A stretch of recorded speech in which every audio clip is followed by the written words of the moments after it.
জায়গায় যাব, যেমন বরফে ঢাকা একটা খাড়া পাহাড়ে উঠবো। আমি পড়ে যাবো, আমাকে নামাও নামাও। এমন একটা রাস্তায় গাড়ি চালাবো যেখানে প্রচুর মানুষ মারা গেছে। আমরা মৃত্যু থেকে আর 7 ইঞ্চি দূরে আছি। ভয়ঙ্কর শার্কদের সাথে কেজ ছাড়াই সুইমিং করব এবং আরো অনেক কিছু। আর শুরু করব এই কেজ থেকে, একটা আফ্রিকান সাফারির মাঝখানে যেখানে অনেক সিংহ, চিতা, হিপো এবং আরো অনেক প্রজাতি যেগুলো আমাদেরকে মেরে দিতে পারে। আমরা এটা কেন করছি? কারণ আমরা পৃথিবীর সব থেকে ভয়ানক 5টা জায়গায় যাব। আমি একটা সিংহ দেখতে পেয়েছি। ও মাই গড, এটা আমরা কেন করছি? আর যাতে সিংহরা আমাদের কাছাকাছি আসে তাই আমি অনেক মাংস এনেছি। এবং কেজের চারপাশেও ঝুলিয়ে দেব। ভাই আমরা বেঁচে ফিরবো তো? কিন্তু আসলে যে কারণে এই জায়গাটা বেশি ভয়ঙ্কর সেটা হলো সূর্য ডুবে যাবার পরে আমরা দেখতে পাই না, কিন্তু ওরা দেখতে পায়। জিমি, ওদিকে দুটো সিংহ রয়েছে। এই শব্দটা তো ঘন্টারের মতো লাগছে। এটা বিশাল ভাই। সবকিছু রাতে বেরোয় কেন? ভাই আমাদের সিংহটা পুরো ঘিরে ধরেছে। আমাদের থেকে মাত্র 20 ফুট দূরে রয়েছে ওরা। মাই গড, আমাদের দিকেই তাকিয়ে রয়েছে। ও, এদিকেই আসছে। আমার খুব ভয় লাগছে। ও না না, ও আমাদের দিকে আসছে।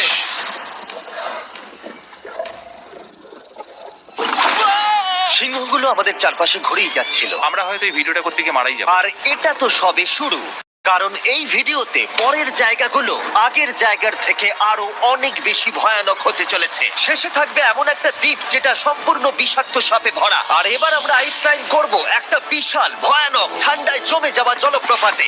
এখান থেকে ফিরে আসার কোনো উপায় নেই। এই দুটোর মধ্যে যে কোনো একটা পথ দিয়ে এই বিশাল খাড়া পাহাড়ে উঠতে হবে এই ব্লেডেড বুটস আর এই আইস পিক্স এর সাহায্যে। আমার জীবনে করা এটা সব থেকে ভয়ানক জিনিস। আমার জন্য প্রার্থনা করো। জিমি তুমি চাও আমরা এই পাহাড়টা চড়ে ওপরে উঠি? হ্যাঁ, এটা অসম্ভব। সত্যি কথা বলতে আমার মনেই হচ্ছিল না এটা আমরা করতে পারবো। তারপর নোলানের সাথে যা হলো তাতে আমরা আরো বেশি ভয় পেয়ে গেলাম। আমি পারবো না বন্ধুরা, একটু দাঁড়াও। আমি বেরিয়ে যাচ্ছি, আমি পারবো না। তুমি হাল ছাড়তে পারো না। না, আমি পারবো না। আমার বিশ্বাসই হচ্ছে না নোলান এটা করবে। সত্যি ভাবিনি। নোলান কুইট করলো। আমরা কিন্তু প্রায় ওপরের দিকে রয়েছি। তোমরা এখন হাফ অব্দি এসেছো। ও জিমি, নিচের দিকে দেখো না। ও মাই গড। যত উঠছি তত খাড়া হচ্ছে। আমার পা, আমি গ্রিপ পাচ্ছি না। ও ও ও ও। আরে তুমি পড়ে যাচ্ছিলে। ও মাই গড, আমি টপটা দেখতে পাচ্ছি জিমি। এটা আমার করা সব থেকে ভয়ানক জিনিস। আহ! প্রায় এসেই গেছি, হাল ছাড়লে হবে না। আর 10% বাকি। আমি এখন কাঁদতেও পারছি না। যদিও এসব করা আমার একেবারেই উচিত নয়, তুমি প্রায় এসেই গেছো জিমি। তবুও আমি কোনো মতে এই জলপ্রপাতের উপরে উঠতে পারলাম। আমরা পেরেছি ভাই। আমরা পেরেছি। আহ, কিন্তু আমার মনে হয় নোলান একদম ঠিক করেছে। কিন্তু এবার আমরা দেখবো নোলান লিস্টের 3rd প্লেসে গিয়ে কি করে, যেটা অবস্থিত বলিভিয়ায়। সেখানকার ডেথ রোডে আমরা ড্রাইভ করব। আর এখন আমরা রয়েছি পৃথিবীর সব থেকে বিপজ্জনক রাস্তায়। এই জায়গাটা যে কোনো স্কাই স্ক্রিপারের থেকে অনেক বড়। আমি বুঝতে পারছি না আমরা কেন এখানে এলাম। মিথ্যে বলছি না, এই রাস্তায় অনেকজন মারা যাওয়ার কারণে এই রাস্তাটা 1 যুগ আগেই বন্ধ করে দেওয়া হয়েছিল। এই রাস্তায় গড়ে প্রতি বছর 300 জন মারা যেত, কিন্তু আমাদের কাছে গভর্নমেন্ট পারমিশন রয়েছে, তাই আমরা এই রাস্তা দিয়ে যেতে পারি। পারমিশন না পেলে খুব ভালো হতো। চিন্তা করো না, কিচ্ছু হবে না, না। আমার তো চিন্তা হচ্ছে। এবার বুঝতে পারছি কেন ডেথ রোড বলে। কিন্তু তুমি এমন চালাচ্ছ জানো এটা খুব সাধারণ রোড। দেখো তোমার জীবন আমার হাতে রয়েছে, তাই তুমি এরকম না, বলো তোমার না। জীবন আমার হাতে রয়েছে। দেখো স্টিয়ারিংটা মনে হচ্ছে কেঁপে উঠলো। চেয়ারের দিকে হাত সরিও না। আমরা এখন মৃত্যু থেকে মাত্র 7 ইঞ্চি দূরে আছি। আমরা খাদের খুব কাছে রয়েছি। সাবধানে সাবধানে সাবধানে। বলছো নাকি Oh my flash করছে? God, আমার লাইফ ফ্ল্যাশ করছে, ফ্ল্যাশ করেই যাচ্ছে আচ্ছা, বারবার। আর যদি তোমরা ভাবো এটাই সব থেকে বিপজ্জনক, তাহলে বলে রাখি আমাদের রাস্তায় আরো 3টে বিপজ্জনক স্পট বাকি আছে। রাস্তা আস্তে আস্তে আরো সরু হয়ে যাচ্ছে। এই জায়গাটা কিন্তু খুব সাবধানে চালিও। Oh God! দেখো ওই জায়গাটা টায়ার কিন্তু মাটিতে থাকবে না, দেখতে পাচ্ছো? হ্যাঁ, সেটা আমি দেখতে পাচ্ছি। ও মাই গড, দেখো খাদটা Oh, কতটা দাঁড়াও। গভীর। নোলান, তুমি কি একটু গাইড করতে পারবে? অবশ্যই, গাড়ি থেকে নামতে পারলে খুবই খুশি হব। ও দেখো পড়ে যেও না ভাই। এটা কি? একবার দেখো খাতটা কতটা গভীর। সত্যি অনেক গভীর। এখান থেকে একটা হ্যাঁ, ওয়াটার এখান থেকে আমাকে বার করো। ঠিক আছে। হে, হে, এটা তো পাগলামো ভাই। আমাদের গাড়িটা খাদের একেবারে কিনারায়। গাড়ির চাকা এই গভীর খাদের একদম পাশ দিয়ে যাচ্ছে। এটা পাগলামো। সাবধানে, এই জায়গাটা ঢালু রয়েছে আর খুব স্লিপও আছে। এগিয়ে এসো। নোলান, তুমি একেবারেই ডিরেকশন দিতে পারো না। আসলে আমি এখন চেষ্টা করছি গাড়ি থেকে বাইরে থাকার। অত ভালো ডিরেকশন আমি দিতে পারি না। তুমি ভিতরে ঢুকে পড়ো, কিচ্ছু পারছো না তুমি। ঠিক আছে। তাড়াতাড়ি বসো, এবার আমি স্পিড তুলবো। নোলান, তুমি কি জানো এই রাইডে কি করলে বেশি মজা হবে? কি? আমাদের brand new festival creamy peanut butter cup খেলে। ও, আমি ভাবলাম তুমি বলবে গাড়ি আসতে চালালে। না, ও মাই গড। অনেকটাই বেড়ে যাচ্ছে, সামনে ঠিকঠাক দেখা যাচ্ছে না। রাস্তার বেশ কিছু অংশ একেবারেই সাধারণ, কিন্তু বলিভিয়াতে ওয়েদার খুব তাড়াতাড়ি চেঞ্জ হবার কারণে হঠাৎ প্রচুর কুয়াশা মৃত্যুদূত হিসেবে সামনে চলে আসে। আরে দাঁড়াও দাঁড়াও দাঁড়াও দাঁড়াও দাঁড়াও দাঁড়াও, আমরা ধারে চলে এসেছি। আমি ভালো করেছি তো? না, আর একটু হলে কিন্তু আমরা পড়ে যেতাম। খাদের খুব কাছে আছি। ঠিক আছে, তাহলে এদিক দিয়ে বের করি। ঠিক আছে। একটু দূর দিয়ে চলো। হ্যাঁ, আরে ঠিক আছে। ওটা কিসের আওয়াজ হচ্ছে? আমরা অনেক কাছ দিয়ে যাচ্ছি। আমি ভাবলাম সব নোলান। হ্যাঁ, এক যুগ তো কেটে গেছে, দেখে নাও ব্রিজটা ঠিকঠাক আছে কিনা। ঠিক আছে। আমি শিওর হতে চাই যে এটা ভেঙে পড়বে কিনা, কারণ আমি মরতে চাই না। নোলান, ব্রিজটা পরীক্ষা করো, সব ঠিক আছে? হ্যাঁ, ঠিক আছে। বিগ চকলেট তাদের কৃষকদের মজুরি কম দেয় আর শিশুদের দিয়ে কাজ করায়। শুধুমাত্র পশ্চিম আফ্রিকাতেই লক্ষ লক্ষ শিশু শ্রমিক রয়েছে যারা কোকো ফার্মে কাজ করে। তাই তোমাদের এটা খাওয়া উচিত শুধুমাত্র স্বাদে দারুণ বলেই নয়, বরং চকলেট ইন্ডাস্ট্রিকে একটা বার্তা দেওয়ার জন্য। তোমাদের কৃষকদের যথেষ্ট পারিশ্রমিক দাও আর শিশু শ্রমিক প্রতিকার করো। এটা তো পাগলামো ভাই। আমরা ডেথ রোড সার্ভাইভ করলাম। এখন অবধি আমরা সার্ভাইভ করেছি, কিন্তু পরের বোনাস প্লেসে কার্ল আর নোলান শার্কে ঘেরা সমুদ্রের একেবারে মাঝখানে যাবে। আর কিছু কারণবশত জলে কেজের মধ্যে থাকবো না। হ্যাঁ, ইউজুয়ালি আমরা এটাই ব্যবহার করি, কিন্তু এবারে আর করব না। এখানকার শার্কগুলো অতর্কিতে আক্রমণের জন্য বিখ্যাত, আর এটাই এই জায়গাটাকে ইউএস এর সব থেকে বিপজ্জনক করে তুলেছে। বিশ্বাসই হচ্ছে না আমরা এটা করতে চলেছি। ও মাই গড, এগুলো তো অনেক বড় সার। ও মাই গড। ভাই, আমরা এটা কেজ ছাড়া কেন করছি? ভাই, তোমার পেছনে পেছনে। ও মাই গড, এটা অনেক বড়। নোলান, এক্ষুনি ভাই, নামো। আমার ইচ্ছা করছে না, আমি যেতে চাই না। সত্যি আমি মরতে চাই না ভাই, মরতে চাই না। ও মাই গড, এটা তো অনেক বড়। ঠিক আছে ঠিক আছে ভাই, এই সাপগুলো তো দ্বিগুণ বড়। আমি আর যাচ্ছি না, হয়ে গেছে। কিন্তু দ্বিতীয় বিপজ্জনক জায়গার কাছে এটা কিছুই নয়, যেটা অবস্থিত অ্যামাজন রেন ফরেস্টের একেবারে মাঝখানে। এখানকার সৌন্দর্য দেখে বোঝা যাবে না জায়গাটা কতটা বিপজ্জনক, কারণ কিছু মুহূর্তের মধ্যেই এই জায়গাটা এরকম থেকে এরকম হয়ে যেতে পারে। একটু ঝড় বৃষ্টি হলেই এখানে জলস্রোত নেমে আসে এবং গোটা এলাকা ভাসিয়ে দেয়। আর আজকে আমরা দেখব গোকটা ক্যাটারাক্ট ওয়াটারফল, যেখানে জলস্রোত নেমে আসছে 1000 ফুট ওপর থেকে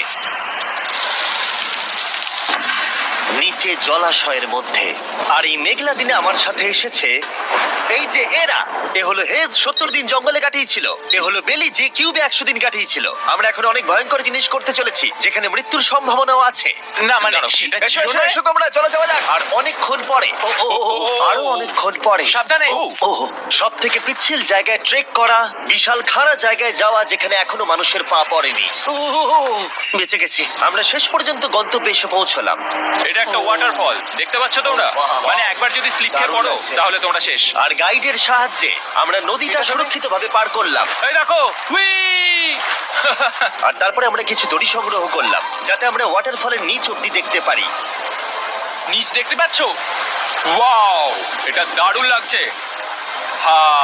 কিন্তু যেমনটা আমি আগে বলেছি, এই জায়গাটা দেখতে যতটা সুন্দর, এক মুহূর্তের ব্যবধানে এটা প্রচন্ড ভয়ঙ্কর হয়ে উঠতে পারে। এখন বিশাল পরিমাণে ঝড় বৃষ্টি শুরু হয়ে গেল। এই জন্যই এটাকে পৃথিবীর সব থেকে ডেঞ্জারাস প্লেস বলা হয়। এই ওয়াটারফলটা এখন আস্তে আস্তে অনেকটা ছড়িয়ে যাবে, অনেকটা জল বেড়ে যাবে, সবকিছু ভাসিয়ে দেবে। এখানে এখন জল অনেক বেড়ে যাবে আর আমাদের বেরোতে হবে।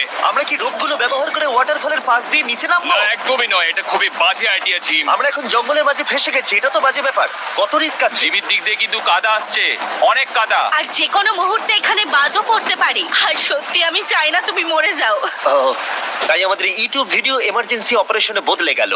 একটাই উপায় আমরা বেরোতে পারবো, একই পিচ্ছিল এবং খাড়া পথ দিয়ে আমাদের ফিরতে হবে। আর কিছুক্ষণ বৃষ্টি হলে এই জলস্রোত সবকিছু ভাসিয়ে দেবে। তোমরা দেখতে পাচ্ছ জলের পরিমাণ অনেকটা বেড়ে গেছে, আমাদের রাস্তাও ব্লক হয়ে গেছে। আমাদের এই দড়ির সাহায্যে বেরোতে হবে, অনেকটা সময় লাগছে। তোমাদের মনে আছে যখন আমি এই নদীটা পার করছিলাম আর হাসছিলাম? হুই! এখন আর একদম হাসি পাচ্ছে না। আমার সত্যি খুব ভয় করছে, যদি আমি পড়ে যাই। এই যে সেই ওয়াটারফল, যেখানে আমি তলিয়ে যাব। জলের স্রোত দেখো, মানে দেখো, আমি মজা করছি না। এই দড়িটা ধরো আর নিজেকে ঠেলে ওপরের দিকে ওঠো। আমাকে মরতে দিও না। আর অনেকক্ষণ পরে জল আর কাদার বন্যায় ট্রেকিং করে আমরা এই পাহাড় থেকে প্রাণে বেঁচে ফিরলাম। এখন আমরা পৃথিবীর সব থেকে মারাত্মক জায়গায় যেতে চলেছি। আমাদের লিস্টে পৃথিবীর ভয়ঙ্করতম জায়গার মধ্যে 1 নম্বর। আর এই ভিডিওটা সব থেকে ভালোভাবে শেষ করার জন্য আমরা এসেছি পৃথিবীর সব থেকে বিপজ্জনক আইল্যান্ডে। কেন এমন আইল্যান্ডে আছি যেখানে কিলিং মেশিন ভর্তি? মনে হয় আমরা মরবো। বাই। Bye bye. এখন থেকে অফিসিয়ালি আমরা কাল অবধি আছি। এটা সত্যি, আমরা পৃথিবীর সব থেকে বিপজ্জনক আইল্যান্ডে সারা রাত কাটাবো। আর আমাদের প্রতি পদক্ষেপে থাকবে অজস্র সাপ। শুধুমাত্র স্পেশালাইজড পোশাক আমাদের বাঁচাবে এই সমস্ত ভয়াবহ বিষধর সাপের হাত থেকে। যে কোনো জায়গায় সাপ থাকতে পারে, তাই না? হ্যাঁ, জিমি, কি হবে যদি কোনো সাপ আমাদেরকে কামড়ে দেয়? বেসিক্যালি যেই বিষ তোমাদের রক্তে এসে মিশবে, তোমাদের স্কিনের কালার চেঞ্জ হয়ে যাবে আর 1 ঘন্টার মধ্যে তোমরা মারা যাবে। এটা খুবই ভয়ের বিষয় যে আমি যে কোনো সেকেন্ডে মরে যেতে পারি। এটা পাগলামো ভাই। গোটা আইল্যান্ডটা কিলিং মেশিন দিয়ে ভর্তি। এটা কিন্তু দারুণ ব্যাপার। ওপর থেকে কিন্তু দারুণ লাগছে জায়গাটা। তুমি এখান থেকে পড়ে গেলে কিন্তু মরে যাবে। হ্যাঁ, সেটা আমি জানি। সবাই খুব সতর্ক থেকো। তোমরা হয়তো ভাববে স্নেক আইল্যান্ড নাম বলে এখানে হাজার হাজার সাপ ওপেন ঘুরে বেড়াবে, কিন্তু মাটিতে বসবাসকারী প্রাণীদের সাপগুলো মারার পরে ওরা এখন গাছের পাখিদের শিকার করে, কারণ এখন ওরাই একমাত্র জীবিত শিকার। এখন আমরা অফিসিয়ালি জঙ্গলে প্রবেশ করছি। যে কোনো মুহূর্তে সাপ গাছ থেকে লাফ দিয়ে আমাদেরকে কামড়াতে পারে। এতক্ষণ পায়ের চিন্তা করছিলাম, এখন তো গাছ থেকে সাপ পড়ারও আশঙ্কা রয়েছে। এটা পাগলামো ভাই। ও ও ও, এখানে একটা আছে, আমার মুখের সামনে ছিল। এই সমস্ত সাপেদের ধরে বিজ্ঞানীরা তাদের বিষ বের করবে, আর সেটা দিয়ে তারা অ্যান্টি ভেনম তৈরি করবে। তারা ওটা বিষধর। হ্যাঁ তার মানে ওটা আমায় কামড়ালে আমি মরে যাব। হ্যাঁ, ও, ও, ও, ও, ও! ভালো করে কিন্তু ধরে রাখবে। এটা একটা বাচ্চা। ও না না, এ তো হারিয়ে গেল। তুমি এটাকে ফেলে দিলে। না, পালিয়ে গেল। এটা পালিয়ে গেল। কিন্তু তুমি, মানুষটা সাপটাকে এমন ভাবে ফেললো যেন আমি আমার ফোন ফেলেছি। যত আমরা জঙ্গলের গভীরে ঢুকছি, ঝোপঝাড়গুলো খুব ঘন, আমি আমার সামনে 2 ফুটও দেখতে পাচ্ছি না। যে কোনো জায়গায় সাপ থাকতে পারে।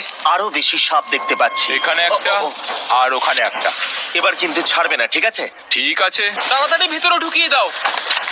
এই সাপের বিষ কতজন মানুষের জীবন বাঁচাতে পারে? প্রায় 1000 জনের। ও, এটা তো অসাধারণ। সারা বিশ্বের যত অ্যান্টিভেনম পাওয়া যায় তার 90% ব্রাজিল থেকেই পাওয়া যায়। তার মানে হলো যতগুলো সাপ আমরা ধরবো তত হাজার মানুষের জীবন বাঁচবে। জিমি, ওখানে আরেকটা সাপ রয়েছে।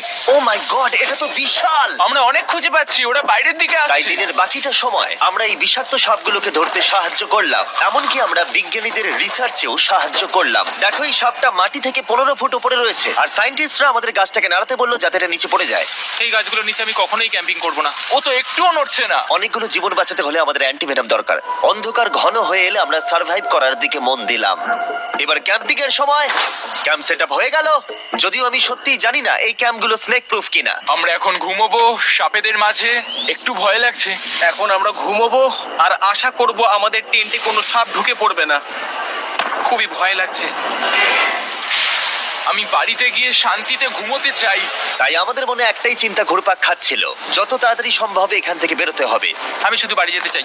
একটা বিশাল আইস মাউন্টেনে ওঠা থেকে শুরু করে এমন রাস্তায় ড্রাইভ করা যেখান থেকে 1000 ফুট নিচে পড়ে যাওয়ার সম্ভাবনা আছে, শার্কে ঘেরা সমুদ্রের মাঝে সাঁতার কাটা কোনো কেদ ছাড়াই, এবং সবার শেষে আমরা স্নেক আইল্যান্ড সার্ভাইভ করেছি এবং কেউ মরেনি। দেখার জন্য